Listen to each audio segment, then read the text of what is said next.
aidez-moi, vraiment, aidez-moi. Je n'en peux plus de ce Barça.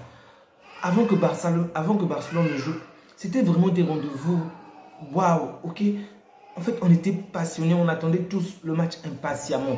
Aujourd'hui, lorsque le Barça joue, avant que le match n'arrive, je m'attends jusqu'à une chose, au score à la fin du match ou aux performances peut-être individuelles des joueurs. Vraiment, je m'attends vraiment même plus à grand chose parce que avec le gars qui est sur le banc de touche, je suis vraiment, alors là, je peux vous dire, vraiment frustré par le jeu de Xavi, par l'équipe de Xavi, sa manière vraiment de manager notre équipe me tape sur le nerf à un point que vous n'avez vraiment pas idée, On voit des tas de coachs être sur le banc de touche et faire progresser ces joueurs. Je ne parle pas juste sur le plan collectif, mais même individuellement.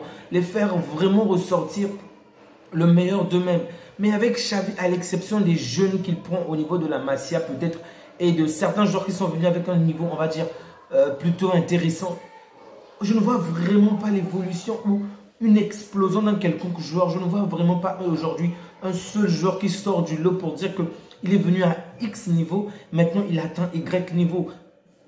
Même ces joueurs qu'on apprécie tant, c'est le niveau qu'ils avaient déjà avant son arrivée. Et donc, jusque-là, il n'y a pour l'instant aucune avancée, aucune évolution. Que ce soit à travers le jeu, collectivement ou individuellement. Xavi me met tellement en colère, mais ce n'est pas tout. Je peux comprendre que les joueurs puissent avoir des problèmes ou quoi que ce soit, mais sa manière de faire pendant tout le match est tellement stupide parfois. Vraiment, je ne comprends pas Xavi. Si vous avez suivi le match de Liverpool contre City, regardez le classement que Guardiola a préparé. Et pourtant, Guardiola est premier dans son championnat. Mais il joue contre Liverpool parce qu'il met le meilleur de lui-même. C'est vrai que la Ligue des Champions arrive dans quelques jours, mais il met l'équipe type. On n'est pas premier, ok? On est troisième et on risque de perdre cette troisième place-là pour être quatrième ou même cinquième si les deux derniers jouent vraiment leur carte. Et c'est lui qui se permet aujourd'hui de mettre une équipe, on va dire, secondaire, alors qu'il peut nous mettre des gars qui vont faire la différence dès le départ. Xavi me tape sur les nerfs d'une de ces manières et c'est pas le pire. Je peux comprendre, ok, qu'il souhaite que certains joueurs se reposent. C'est compréhensible, ok, on fait tous des mauvais choix. Mais ce qui m'énerve le plus avec Xavi, c'est son nom. En fait, il est tellement entêté, il est tellement têtu. Tu vois le match, il n'y a rien de beau, il n'y a rien d'intéressant. Pourquoi tu n'opères pas de changement? Pourquoi il attend constamment la fin du match pour qu'on puisse avoir quelque chose de beau? Rendez-vous compte que en ce moment, le Barça est devenu, en Europe, je précise, l'équipe qui fait le plus de différence dans les 15 dernières minutes. Ce n'est pas une bonne performance, hein, je précise. Normalement, on a l'habitude de s'imposer dès le départ, d'avoir, on va dire, un certain calme tout le long du match. Ok, c'était le Real autrefois qui parvenait à faire la différence dans les dernières minutes. Mais aujourd'hui, on est l'équipe qui est la plus décisive dans les dernières minutes. Ce qui veut dire qu'on va passer tout un match où on ne fout absolument rien du tout et espérer qu'en dernière minute, l'adversaire se fatigue, se saoule et il va nous mettre finalement des cartes joker. Mais pourquoi? Pour quelle raison il s'entête à faire des choix merdiques? Pour quelle raison? Xavi me donne des mots de tête affreux. Je vous assure que j'en peux plus de Xavi. Le pire, c'est que si j'étais seul, peut-être, je pouvais dire, ouais, c'est mon délire, mais prenez même plusieurs. En fait, lorsque vous suivez un match, ôtez le son ou mettez le son et changez même de chaîne, passez d'une chaîne à une autre. Vous allez voir de quelle manière on se plaint. En fait, ils voient un gars comme Roméo, par exemple. C'est vrai, vers la deuxième période, il a essayé de faire quelque chose, mais un gars qui n'a rien foutu. Non seulement par rapport à son niveau qu'on trouve déjà être douteux par rapport au Barça, aujourd'hui, il se permet de mettre Roméo devant De Jong. Mais qu'est-ce qui ne va pas dans la tête de Xavi? Qu'est-ce qui ne va pas? Depuis quand Roméo est un créateur et De Jong, je peux comprendre, ok? Il vient peut-être pour renforcer la défense parce que Ter Stegen n'est pas là, ok, comme un défenseur central, je peux encore un tout petit peu le comprendre. Mais pourquoi mettre Roméo devant? C'est comme se dire que, en fait, pour optimiser un vol, tu mettais je sais pas moi, comment dirais-je, les gardiens au niveau de l'aéroport, au niveau de la place du pilote, et tu mettais les pilotes à la place des gardiens de l'aéroport. En fait, je ne comprends vraiment pas Xavi, sincèrement, je ne comprends pas Xavi. Et même dans l'ensemble, tu vois, on commet des fautes, on commet des erreurs, l'adversaire est dénieux, l'adversaire fait tellement de choses affreuses, mais il n'opère aucun changement, il attend toujours la fin, toujours la fin. Et c'est en fin de match qui nous fait rentrer les Rafinha, qui fait rentrer, comment est-ce qu'on appelle déjà, Joao Félix. Tous ceux qui ont suivi depuis le début de la saison, on a suivi l'Espagne, on a suivi le Barça. Bon, en Espagne encore, on va dire qu'il y a une petite différence par rapport à Ferran Torres. Mais si vous suivez le Barça, vous savez de quelle manière Ferran Torres, par exemple, est décisif lorsqu'il entre au milieu du jeu. Et même les journalistes n'ont arrêté de le répéter. Combien de fois je ne cesse de le dire sur cette chaîne. Mais Xavi le met toujours titulaire, titulaire, titulaire. Punaise, punaise, punaise. Baldé, avant qui attaquait énormément les lignes. Aujourd'hui, il ne peut même plus foncer vers l'avant. Il nous épanouissait tellement. Aujourd'hui, il est restreint dans son jeu. De Jong, que vous savez qu'il a l'habitude de casser les lignes, parcourir vraiment les derniers mètres. Il le met tellement loin du camp adverse que De Jong doit faire plus de 70 mètres. C'est normal qu'il perde autant la balle. Je ne peux même pas en vouloir à De Jong, à Pedri, parce qu'il vient d'une longue blessure. Ok. Et le jeu dans lequel ils sont vraiment ne me satisfait pas. Et là, je peux comprendre parfois certaines sorties médiatiques de certains joueurs parce que, je ne sais pas, je n'ai vraiment plus d'espoir en Xavi. En tant que coach, je précise. Il m'a tellement réjoui en tant que joueur. Vraiment, pour moi, c'était l'un des meilleurs milieux du terrain, mais en tant que coach, peut-être qu'il lui faut plus d'années d'expérience, je peux le comprendre, mais vraiment, alors là, vraiment, il ne cesse de me décevoir. En fait, c'est comme si on me balançait dans un gouffre sans fond. Et plus je vois les matchs de Xavi, plus je vois Xavi en tant que coach, plus je me dis, en fait, que je n'ai pas encore vu le fond de la chose, ok? Qu'il va encore et encore faire des choses. Bref, on a fait un match nul, 1-1 partout. Vraiment une première mi-temps tellement timide. L'adversaire nous a... Il y a eu, comme vous savez, la possession, mais une possession stérile parce qu'il n'y avait aucune action dangereuse. Je ne peux même pas en vouloir à Peña, ok.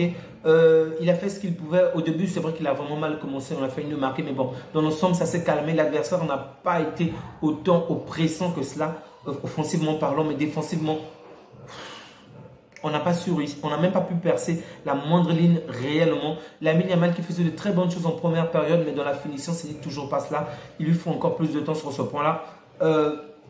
Donc, Xavi, une fois de plus, nous a sorti. Bref.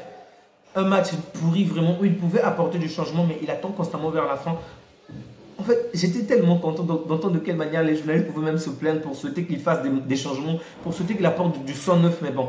Bref, vous connaissez Xavi. Si vous suivez mes derniers débriefings, pas une seule fois, lorsqu'il s'agit de la France, de l'Angleterre et même de l'Italie, je ne me plains même pas de l'arbitrage parce que ça coule. Mais en Espagne, j'en peux plus de l'Espagne également. Avec les problèmes d'arbitrage, on ne va même plus en parler parce que sinon on pourrait passer des heures et des heures. Au moins 2 pénaltys refusés. La première faute sur Baldé dans la surface, carrément on donne un coup d'épaule dans le dos. Une faute dans le dos, l'arbitre ne siffle pas, il ne consulte pas le VAR. Deuxième faute, c'est sur Rafinha, une fois de plus, il ne consulte même pas. Le seul moment dans le match où il consulte réellement, c'était pratiquement pour annuler notre but. Heureusement que le joueur n'était pas hors jeu. Sinon, on a l'impression qu'ils ont vraiment une dent contre nous. Mais bref, le niveau d'arbitrage en Espagne est juste... C'est affolant en fait parce que les autres ailleurs prennent le temps nécessaire, même la petite faute, surtout dans les surfaces pour bien voir qu'est-ce qui s'est passé. Mais chez nous en Espagne, en fait, les arbitres se disent qu'ils ont 1000 yeux, qu'ils voient partout ou quoi. Ils ne prennent même pas le temps de consulter le VAR. Donc, je suis vraiment fatigué sur ce point-là. Je ne veux même plus en parler parce qu'il n'y a aucune avancée sur le point. Il n'y a aucune avancée sur le terrain espagnol dans ce domaine-là. Mais encore une fois de plus de la frustration parce que là, on gagne un seul point alors qu'on avait déjà 2 points de retard sur le Real. Gagner ce match devait nous permettre de passer à 1 point en attendant que le Real puisse jouer. Mais on a perdu 2 points, on n'en a obtenu qu'un aujourd'hui. Pour l'instant, le Real est à 1 point sur nous. 1 point d'avance par rapport à nous, excusez-moi. Donc, le Real va jouer demain. Donc, si jamais le Real parvient à gagner, ben, ça sera 4 points de différence. Et avec Girona, où on a 4 points de différence, on passera à 7 points. La saison n'est pas encore finie, mais je me vois mal vraiment occuper la première place de ce championnat. Vraiment très mal. Bon. Par rapport aux joueurs, j'ai vu que Frenkie de Jong a été nommé homme du match. C'est un peu chaud parce qu'il a quand même perdu pas mal de balles au début du match. Mais comme je le disais, ça se comprend étant donné qu'il a passé 2 mois sans jouer en premier point. Deuxième point, Xavi l'a mis carrément devant la défense. Je ne sais pas qu'est-ce qu'il voulait de Jong. Le troisième point, c'est le jeu de Xavi qui est vraiment pourri.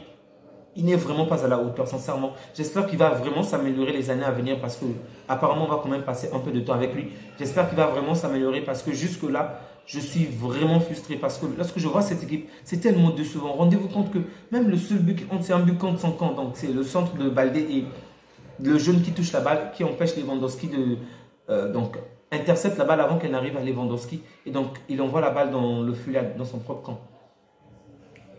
Du côté de Torres, bon, il n'a pas été fameux, mais bon, moi je ne m'attends pas à grand chose de Torres lorsqu'il est titulaire avec le Barça, bien évidemment. Je m'attends à lui lorsqu'il rentre dans le match. Rafinha a été beaucoup plus percutant, beaucoup plus dangereux avec le peu de temps qu'on l'a accordé. Donc j'aurais souhaité vraiment que Rafinha puisse être titulaire, mais vous connaissez notre coach.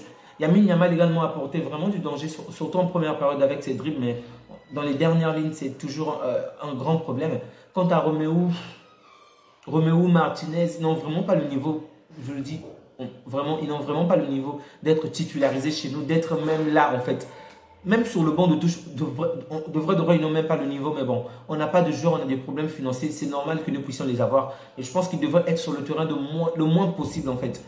Mais bref, on a Xavi sur le banc de touche. En fait, et un gars de son staff, une fois de plus, pris un carton rouge. Donc, le seul moment où Xavi a vraiment de la gueule, le seul moment où il sait vraiment parler, c'est lorsqu'il s'agit de prendre des cartons, lui et les membres de son staff. Sinon, ça ne sert à rien. Et même le penalty n'a même pas pris le temps de beaucoup contester, au lieu de passer plus de temps sur cela. Bref, c'est Xavi quoi, c'est Xavi, rien de neuf. Vraiment, un match où le point... Pour même remporter ce point, ça a vraiment été compliqué pour nous. Donc, c'est vraiment à la fin du match qu'on a pu remporter ce point. Espérons que nous allons faire mieux lors des prochaines séances. Donc là, on va attendre les prochains matchs, que ce soit celui de Girona ou celui de Girona, Atlético et même Real de Madrid. Parce que même là, si l'Atlético gagne, je pense que l'Atlético sera 3e et nous 4e. Bref, c'est très difficile à vivre pour l'instant. Donc, on va continuer à soutenir notre équipe et espérer que Xavi puisse s'améliorer parce que là, il n'est vraiment pas à la hauteur. Donc, le prochain match est prévu pour le mardi contre Porto. J'espère que nous aurons montré de meilleures performances. Déjà, Gundogan m'a quand même fait plaisir avec son entrée. Donc, en espérant que le mardi, qu'il puisse aligner Pedri, Gundogan et Frenkie de Jong. Dans l'ensemble, j'ai quand même aimé la fin du match, comme je vous le disais, parce qu'il y avait quand même une équipe type du Barça. Ok, donc, à la fin du match, il y a quand même eu un visage assez intéressant. Mais bon, s'il faut tout le temps attendre les fins du match pour pouvoir montrer quelque chose de beau, on est vraiment on est vraiment dans un grave pétrin. Bref, prenez bien soin de vous les amis, ainsi que des vôtres, et que Dieu vous garde. On se dit à bientôt. Bye.